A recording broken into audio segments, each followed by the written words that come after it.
ಧರ್ಮಸ್ಥಳದ ಬುರುಡೆ ಪ್ರಕರಣಕ್ಕೆ ಸಂಬಂಧಿಸಿದಂತೆ ಮಹತ್ವದ ಬೆಳವಣಿಗೆಗಳು ನಡೆದಿದೆ.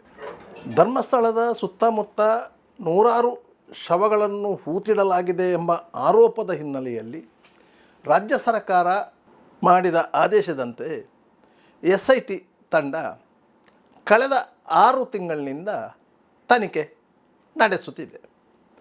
ಈಗಾಗಲೇ SITಯು ಬೆಳ್ತಂಗಡಿ ನ್ಯಾಯಾಲಯಕ್ಕೆ ಸುಮಾರು 3,900 ಪುಟಗಳ ವರದಿಯನ್ನು ಸಲ್ಲಿಸಿದೆ. ಈ ವರದಿಯಲ್ಲಿ ಶಂಕಿತ 6 ಮಂದಿಯ ಮೇಲೆ ಆರೋಪವನ್ನು ಹೊರಿಸಿದೆ. ಈ 6 ಮಂದಿ ಸೇರಿಕೊಂಡು ಶ್ರೀ ಕ್ಷೇತ್ರ ಧರ್ಮಸ್ಥಳಕ್ಕೆ ಕೆಟ್ಟ ಹೆಸರು ತರುವಂತೆ ಮಾಡುವಂತಹ ಸಂಚಿನಲ್ಲಿ ಭಾಗಿಯಾಗಿದ್ದಾರೆ ಎನ್ನ ಆರೋಪ ಇದೆ. ಇದರಲ್ಲಿ ಪ್ರಮುಖರಾಗಿದ್ದವರು ಗಿರೀಶ್ ಮಟ್ಟಣ್ಣ ಅವರು. ಇಡೀ ತಂಡದ ನಾಯಕ ಮಹೇಶ್ ಶೆಟ್ಟಿ ತಿಮರೋಡಿಯವರು. ಮಹೇಶ್ ಶೆಟ್ಟಿ ತಿಮರೋಡಿ, ಗಿರೀಶ್ ಮಟ್ಟಣ್ಣವರು ಮತ್ತು ಇತರರು ಕೆಲವೊಂದು ವಿಚಾರಣೆಗೆ SIT ಮುಂದೆ ಹಾಜರಾಗಿರಲಿಲ್ಲ. ಆದ್ದರಿಂದ SITಯೂ ಸಹ ಅವರ ವಿಚಾರಣೆ ಅಗತ್ಯ ಇಲ್ಲ ಅಂತ ಹೇಳಿ ಸುಮ್ಮನಾಗಿತ್ತು. ಆದರೆ SITಯು ಈ ಹಿಂದೆ ಹಲವಾರು ಮಂದಿಯನ್ನು ವಿಚಾರಣೆಗೆ ಒಳಪಡಿಸಿದೆ. ಈ ವಿಚಾರಣೆಯ ಸಂದರ್ಭದಲ್ಲಿ ಹಲವಾರು ಗೌಪ್ಯ ಮಾಹಿತಿಗಳು ಸಹ ಬಹಿರಂಗಗೊಂಡಿತ್ತು. ಇದೀಗ ಈ ಪ್ರಕರಣದ ಮೂಲ ಸೂತ್ರಧಾರಿಗಳಲ್ಲಿ ಒಬ್ಬರು ಗಿರೀಶ್ ಮಟ್ಟಣ್ಣವರು. ಇವರು ಪೊಲೀಸ್ ಇಲಾಖೆಯಿಂದ ವಜಾಗೊಂಡಂತಹ ಅಧಿಕಾರಿ. 2023ರಲ್ಲಿ ಈ ತಂಡಕ್ಕೆ ಸೇರ್ಪಡೆಯಾದವರು. ಅಂದರೆ ಸೌಜನ್ಯ ಹತ್ಯೆಯಾಗಿ ಸುಮಾರು 11 ವರ್ಷಗಳ ನಂತರ ಈ ಬುರುಡೆ ತಂಡಕ್ಕೆ ಸೇರ್ಪಡೆಯಾದವರು. ಇವರು ಸೇರ್ಪಡೆಗೊಂಡ ನಂತರವೇ ಬುರುಡೆ ತಂಡಕ್ಕೆ ಒಂದು ರೀತಿಯಲ್ಲಿ ಬಲ ಬಂದದ್ದು ಮತ್ತು ಹಲವಾರು ರೀತಿಯಲ್ಲಿ ಸುಳ್ಳು ಸಾಕ್ಷ್ಯಗಳನ್ನು ಸೃಷ್ಟಿ ಮಾಡಿ ಜನರನ್ನು ದಿಕ್ಕು ತಪ್ಪಿಸಲು ಯತ್ನಿಸಿ ಅದರಲ್ಲಿ ಸಫಲವಾದದ್ದು. ಈ ಬುರುಡೆ ತಂಡದ ಮುಖ್ಯ ಪಾತ್ರಧಾರಿಯಾಗಿದ್ದಂಥ ಗಿರೀಶ್ ಮಟ್ಟಣ್ಣವರನ್ನು ಈ ಹಿಂದೆ 2 ಬಾರಿ SIT ಅಧಿಕಾರಿಗಳು ವಿಚಾರಣೆಗೆ ಕರೆದಿದ್ದರು. ಆದರೆ 1 ಬಾರಿ ವಿಚಾರಣೆಗೆ ಹಾಜರಾಗಿದ್ದರು. ಆದರೆ ಸರಿಯಾದ ರೀತಿಯಲ್ಲಿ ಮಾಹಿತಿ ಸಿಕ್ಕಿರಲಿಲ್ಲ. ಗಿರೀಶ್ ಮಟ್ಟಣ್ಣವರು ಸಹ ಸರಿಯಾದ ಮಾಹಿತಿಗಳನ್ನು ಕೊಟ್ಟಿರಲಿಲ್ಲ. ಆದ್ದರಿಂದಾಗಿ SIT ಅಧಿಕಾರಿಗಳು ಆ ಪ್ರಕರಣದ ತನಿಖೆಯನ್ನು ಬೇರೆ ಬೇರೆ ಕೋನಗಳಿಂದ ಮುಂದುವರಿಸಿಕೊಂಡು ಬಂದಿದ್ದರು. ಈಗಾಗಲೇ ಪ್ರಾಥಮಿಕವಾದಂಥ ಒಂದು ವರದಿಯನ್ನು ಬೆಳ್ತಂಗಡಿ ನ್ಯಾಯಾಲಯಕ್ಕೆ ಸಲ್ಲಿಸಿದ್ದಾರೆ. ಈಗಲೂ ಆ ವರದಿ ನ್ಯಾಯಾಲಯದಲ್ಲಿ ಇದೆ. ಆದರೆ ಆ ವರದಿಯ ಮೇಲೆ ನ್ಯಾಯಾಲಯ ಯಾವುದೇ ತೀರ್ಮಾನವನ್ನು ಕೈಗೊಂಡಿಲ್ಲ. ಈ ವರದಿಯನ್ನು ಸ್ವೀಕರಿಸಬೇಕು ಮತ್ತು ಕಾನ್ಸಿಗೇಬಲ್ ತೆಗೆದುಕೊಳ್ಳಬೇಕು ಅಂತ ಹೇಳಿ ಈಗಾಗಲೇ ನ್ಯಾಯಾಲಯದಲ್ಲಿ ವಾದ ಪ್ರತಿವಾದಗಳು ನಡೆದಿದೆ. ಬೆಂಗಳೂರಿನ ಹಿರಿಯ ನ್ಯಾಯವಾದಿ CV ನಾಗೇಶ್ ಅವರು ಈ ಪ್ರಕರಣದಲ್ಲಿ ಧರ್ಮಸ್ಥಳದ ಪರವಾಗಿ ಹಾಜರಾಗಿದ್ದಾರೆ. ಅವರು ವಾದವನ್ನು ಮಂಡಿಸಿದ್ದಾರೆ. ಬೆಳ್ತಂಗಡಿ ನ್ಯಾಯಾಲಯದಲ್ಲಿ ನ್ಯಾಯಾಧೀಶರ ವರ್ಗಾವಣೆ ರಜೆ ಈ ಹಿನ್ನೆಲೆಯಲ್ಲಿ ಆ ಪ್ರಕರಣ ಮುಂದಕ್ಕೆ ಹೋಗ್ತಾ ಇದೆ. ಆದರೂ SIT ಅಧಿಕಾರಿಗಳು SIT ಕಚೇರಿಯಲ್ಲಿ ಇದ್ದು ತನಿಖೆಯನ್ನು ಮುಂದುವರಿಸಿಕೊಂಡು ಹೋಗಿದ್ದಾರೆ. ಇದರ ಭಾಗವಾಗಿ ಮೇ 7ರಂದು SIT ಅಧಿಕಾರಿಗಳ ಬುಲಾವಿನ ಮೇರೆಗೆ ಗಿರೀಶ್ ಮಟ್ಟಣ್ಣವರು SIT ಕಚೇರಿಗೆ ಬಂದಿದ್ದಾರೆ.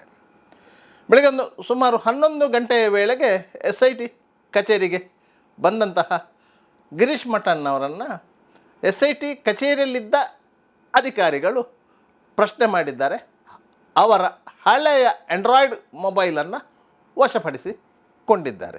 ಈ ಸಂದರ್ಭದಲ್ಲಿ FSLನ ಸೊಕ್ಕು ಟೀಮ್ ಸಹ ಹಾಜರಿದ್ದು ಆ ಮೊಬೈಲನ್ನು ಮಹಜರ್ ಮೂಲಕ ವಶಪಡಿಸಿಕೊಂಡಿದ್ದಾರೆ. ತದನಂತರ ಮಟ್ಟಣ್ಣವರು SIT ಕಚೇರಿಯಿಂದ ಹೋದ ಬಳಿಕ SIT SP CS ಸೈಮನ್ ಅವರು ಕಚೇರಿಗೆ ಬಂದಿದ್ದರು. ತದನಂತರ ಪುನಃ ಗಿರೀಶ್ ಮಟ್ಟಣ್ಣವರಿಗೆ ಕಾಲ್ ಮಾಡಿ ಅವರನ್ನು ವಾಪಸ್ಸು ಕರೆಸಿಕೊಂಡು ಅವರು ಸಹ ಅವರನ್ನು ವಿಚಾರಣೆ ಮಾಡಿದ್ದಾರೆ. ಹಾಗಾದರೆ ಗಿರೀಶ್ ಮಟ್ಟಣ್ಣವರ ಮೊಬೈಲ್ ಯಾಕೆ SIT ಅಧಿಕಾರಿಗಳಿಗೆ ಪ್ರಮುಖ ಸಾಕ್ಷ್ಯ ಎನ್ನುವುದನ್ನು ಗಮನಿಸಬೇಕು. ಸುಮಾರು 3 ವರ್ಷಗಳ ಹಿಂದೆ, ಅಂದರೆ ಗಿರೀಶ್ ಮಟ್ಟಣ್ಣವರು ಈ ಸಂತೋಷರಾವ್ ಪರ ಹೋರಾಟಕ್ಕೆ ಧುಮುಕಿದ ನಂತರ ಅವರು ಪ್ರತಿ ಸಭೆಯಲ್ಲೂ ಸಹ ಒಂದು ಕೈಯಲ್ಲಿ ಒಂದು ಮೊಬೈಲ್ ಹಿಡಿದುಕೊಂಡು ಹೇಳ್ತಾ ಇದ್ದರು, ಈ ಮೊಬೈಲ್ನಲ್ಲಿ ಎಲ್ಲ ಸಾಕ್ಷ್ಯಗಳಿವೆ, ಯಾವುದೇ ಸಂದರ್ಭದಲ್ಲಿ ಯಾರು ಕೇಳಿದರೂ ನಾವು ಈ ಸಾಕ್ಷ್ಯಗಳನ್ನು ಕೊಡಲು ಸಿದ್ಧ ಅಂತೇಳಿ. ಇದು ಇವರು ಹೇಳ್ತಾ ಇದ್ದದ್ದು 2023ರ ಸುಮಾರಿಗೆ. ಆದರೆ ಎಲ್ಲಿಯೂ ಸಹ ಅವರು ಆ ಮೊಬೈಲ್ನಲ್ಲಿದ್ದ ಸಾಕ್ಷ್ಯಗಳನ್ನು ಕೊಟ್ಟಿರಲಿಲ್ಲ ಮತ್ತು ಆ ಮೊಬೈಲಲ್ಲಿ ಸಾಕ್ಷ್ಯಗಳು ಇದೆ ಎನ್ನುವುದನ್ನು ಯಾರು ನಂಬಿರಲೂ ಇಲ್ಲ. ಆದರೂ ಅತ್ಯಂತ ಆತ್ಮವಿಶ್ವಾಸದಿಂದ ಆ ಮೊಬೈಲನ್ನು ಅವರು ತೋರಿಸ್ತಾ ಇದ್ದರು, ಸೇರಿದಂಥ ಜನರನ್ನು ನಂಬಿಸ್ತಾ ಇದ್ದರು. ಆದ್ದರಿಂದ SIT ಅಧಿಕಾರಿಗಳು ಆ ವಿಡಿಯೋಗಳನ್ನು ಗಮನಿಸಿ ಗಿರೀಶ್ ಮಟ್ಟಣ್ಣವರಿಗೆ ನೋಟಿಸು ಜಾರಿ ಮಾಡಿ ಮೇ 7ರಂದು SIT ಕಚೇರಿಗೆ ಹಾಜರಾಗಿ ಆ ಮೊಬೈಲನ್ನು ತನಿಖೆಗಾಗಿ ಹಾಜರುಪಡಿಸಬೇಕಂತ ಕೋರಿದರು. ಯಾಕಂದರೆ ಇದು ಹಳೆಯ ಆ್ಯಂಡ್ರಾಯ್ಡು ಮೊಬೈಲು ಗಿರೀಶ್ ಮಟ್ಟಣ್ಣವ್ರದ್ದು. ಈಗ ಇರುವಂಥ ಮೊಬೈಲು ಬೇರೆ ಮೊಬೈಲ್ ಇದೆ, ಆದರೆ ಸಿಮ್ ಕಾರ್ಡ್ ಸೇಮ್ ಇದೆ. ಅದೇ ಸಿಮ್ಮನ್ನು ಈ ಮೊಬೈಲಿಗೆ ಹಾಕಿದ್ದಾರೆ. ಆದರೆ ಆ ಮೊಬೈಲ್ನಲ್ಲಿರುವಂತಹ ಡಾಟಾಗಳು ಸೇಫಾಗಿ ಇರ್ಬೋದು ಎನ್ನುವಂತಹ ಕಾರಣಕ್ಕಾಗಿ ಆ ಮೊಬೈಲನ್ನು SIT ಅಧಿಕಾರಿಗಳು ವಶಪಡಿಸಿಕೊಂಡಿದ್ದಾರೆ. SIT ಕಚೇರಿಗೆ ಬಂದು ಕೇವಲ ಅರ್ಧ ಗಂಟೆಯಲ್ಲಿ ಆ ಮೊಬೈಲ್ ಸೀಸಿಂಗ್ ಪ್ರಕ್ರಿಯೆಯನ್ನು ಮುಗಿಸಿಕೊಂಡು ಆತುರಾತುರವಾಗಿ ಗಿರೀಶ್ ಮಟ್ಟಣ್ಣವರು ಹೊರಗೆ ಹೋಗಿದ್ದರು. ತದನಂತರ SIT SP ಸಿ ಸೈಮನ್ ಅವರು ಬಂದಿದ್ದಾರೆ. ಅದನಂತರ ಪುನಃ ಅವರನ್ನು ಕರೆಸಿಕೊಂಡು ವಿಚಾರಣೆಗೆ ಒಳಪಡಿಸಿದ್ದಾರೆ. ಆದ್ದರಿಂದ SITಯು ಇವತ್ತಿನವರೆಗೂ ಆ ಪ್ರಕರಣದ ತನಿಖೆಯನ್ನು ನಡೆಸ್ತಾ ಇದೆ. SIT ಅಧಿಕಾರಿಗಳಿಗೆ ಕೆಲವೊಂದು ವೈಜ್ಞಾನಿಕವಾದ ಸಾಕ್ಷ್ಯಗಳು ಸಿಕ್ಕಿದೆ. SIT ಅಧಿಕಾರಿಗಳು ಬಂಗ್ಲಗುಡ್ಡೆಯ ಸುತ್ತಮುತ್ತ ನಡೆಸಿದಂತಹ ಸುಮಾರು 17 ಸ್ಥಳಗಳ ಉತ್ಖನನದ ಸಂದರ್ಭದಲ್ಲಿ ಸಿಕ್ಕಿದಂತಹ ಅಸ್ಥಿಪಂಜರಗಳು, ದೂರುದಾರರಾಗಿದ್ದು ನಂತರ ಆರೋಪಿಯಾಗಿ ಬದಲಾಗಿದ್ದಂತಹ ಚಿನ್ನಯ್ಯ ತಂದ ಬುರುಡೆಯ ವೈಜ್ಞಾನಿಕ ವಿಶ್ಲೇಷಣೆಗಳು ಎಲ್ಲವೂ SITಯ ಕೈಯಲ್ಲಿ ಇದೆ. ಆದ್ದರಿಂದಾಗಿ SITಯು ಇನ್ನು ಮುಂದಿನ ತನಿಖೆಯ ಬಗ್ಗೆ ಈಗಾಗಲೇ ನ್ಯಾಯಾಲಯದಿಂದ ಡೈರೆಕ್ಷನ್ಸ್ ನಿರ್ದೇಶನಗಳನ್ನು ಕೇಳಿದೆ. ಅದರಂತರ ನ್ಯಾಯಾಲಯ ಏನು ಡೈರೆಕ್ಷನ್ ಕೊಡ್ತದೋ ಅದರ ನಿಟ್ಟಿನಲ್ಲಿ ತನಿಖೆ ಮುಂದುವರಿತದೆ. ಈ ಮಧ್ಯೆ ಮಹೇಶೆಟ್ಟಿ ತಿಮ್ಮರೋಡಿಯವರಿಗೆ ಮತ್ತೊಂದು ಸಂಕಷ್ಟ ಸ್ಟಾರ್ಟ್ ಆಗಿದೆ. ಯಾಕಂತ ಹೇಳಿದರೆ, ಕೆಲವು ದಿನಗಳ ಹಿಂದೆ ಮಹೇಶೆಟ್ಟಿ ತಿಮ್ಮರೋಡಿಯವರು ಯಕ್ಷಗಾನ ಕಲಾವಿದರಿಬ್ಬರಿಗೆ ದೂರವಾಣಿ ಕರೆ ಮಾಡಿ ಅವಾಚ್ಯ ಶಬ್ದಗಳಿಂದ ನಿಂದಿಸಿದರು. ಕಳೆದ ವರ್ಷ ಮಂಗಳೂರಿನಿಂದ ಪ್ರಸಾರವಾಗುವಂತಹ ಖಾಸಗಿ ಚಾನಲ್ನಲ್ಲಿ ಒಂದು ಹಾಸ್ಯ ಪ್ರಹಸನ ಬಿತ್ತರವಾಗಿತ್ತು. ಅದರ ಹೆಸರು ಬುರುಡೆ ಗ್ಯಾಂಗ್ ಅಂತೇಳಿ. ಆ ಸಂದರ್ಭದಲ್ಲಿ ಧರ್ಮಸ್ಥಳದ ಸುತ್ತಮುತ್ತ ಬುರುಡೆ ಹುಡುಕುವಂತಹ ಒಂದು ಕಾರ್ಯಕ್ರಮ ನಡೀತಾ ಇತ್ತು. ಆ ಕಾರ್ಯಕ್ರಮವನ್ನು ಆಧರಿಸಿ ಹಾಸ್ಯ ಪ್ರಹಸನ ಮಾಡಲಾಗಿತ್ತು. ಈ ಬಗ್ಗೆ ಆ ಕಾರ್ಯಕ್ರಮದಲ್ಲಿ ಭಾಗವಹಿಸಿದ್ದಂತಹ ಯಕ್ಷಗಾನ ಕಲಾವಿದರಿಗೆ ಕರೆ ಮಾಡಿ ಅವರಿಗೆ ಮತ್ತು ಅವರ ಮನೆಯವರಿಗೆ ಅವಾಚ್ಯ ಶಬ್ದಗಳಿಂದ ಮಹೇಶೆಟ್ಟಿ ತಿಮ್ಮರೋಡಿಯವರು ನಿಂದಿಸಿದರು. ಈ ಬಗ್ಗೆ ಯಕ್ಷಗಾನ ಕಲಾವಿದರು ಪುತ್ತೂರು ಗ್ರಾಮಾಂತರ ಪೊಲೀಸ್ ಠಾಣೆಗೆ 2 ದೂರು ನೀಡಿದ್ದರು. ಈ ಬಗ್ಗೆ ಕೇಸುಗಳು ದಾಖಲಾಗಿದ್ದವು. ಕಲಾವಿದರೊಬ್ಬರ ತಾಯಿಯ ಬಗ್ಗೆಯೂ ಅವಾಚ್ಯ ಶಬ್ದದಿಂದ ನಿಂದಿಸಿದ ಬಗ್ಗೆ ಆ ತಾಯಿ ಪುತ್ತೂರು ಮಹಿಳಾ ಠಾಣೆಗೆ ದೂರು ನೀಡಿದರು. ಈ ಬಗ್ಗೆಯೂ ಕೇಸು ದಾಖಲಾಗಿತ್ತು.